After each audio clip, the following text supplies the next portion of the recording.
اور روزے کے فضائل احادیث کے اندر آپ صلی اللہ علیہ وسلم نے بہت ارشاد فرمائے۔ جو سب سے بڑا انعام ارشاد فرمایا وہ یہ فرمایا کہ اللہ تبارک و تعالیٰ فرماتے ہیں کہ الصوم لی وانا اجزا بہ۔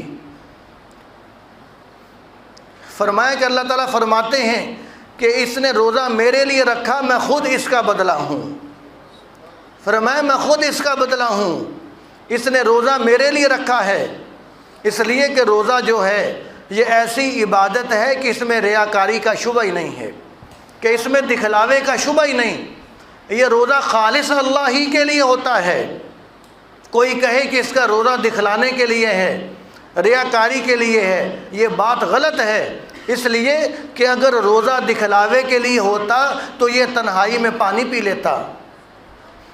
اگر روزہ دکھلاوے کے لیے ہوتا، لوگوں کو دکھلانے کے لیے ہوتا تو یہ تنہائی میں چھپ کر کھانا کھا لیتا، تنہائی میں پانی پیتا۔ اس نے تو اتنا ایمانداری کے ساتھ، اتنا اخلاص کے ساتھ روزہ رکھا کہ کلی کرتے ہوئے، وضو کے دوران کلی کرتے ہوئے جتنا پانی منہ میں ڈالا بڑی ایمانداری کے ساتھ سارا پانی باہر پھینک دیا، ایک قطرہ بھی حلق سے نہیں اس نے اتارا۔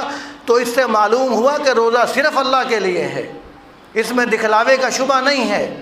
ہر عمل میں دکھلاوے کا شبہ ہو سکتا ہے، روزے میں دکھلاوے کا شبہ نہیں۔ تو جب اس میں دکھلاوے کا شبہ نہیں تو اللہ تعالیٰ فرماتے ہیں کہ اس نے روزہ میرے لیے رکھا، میں خود اس کا بدلہ ہوں۔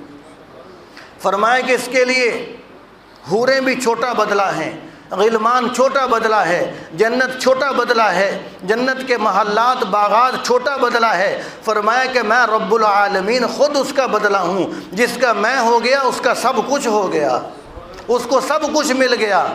تو اللہ تعالیٰ فرماتے ہیں کہ جو روزہ رکھتا ہے اس کو باقی بھی انعامات چھوٹے چھوٹے، حوریں، غلمان، جنتیں، باغات اور نہریں سب کچھ ملے گا، لیکن سب سے بڑا انعام جو میں رب العالمین ہوں، میں خود روزے دار کو مل جاؤں گا۔ تو اس لیے ہمیں چاہیے کہ ہم رمضان کی قدر کریں، روزہ اور تراویح کا اہتمام کرنے والے بنیں۔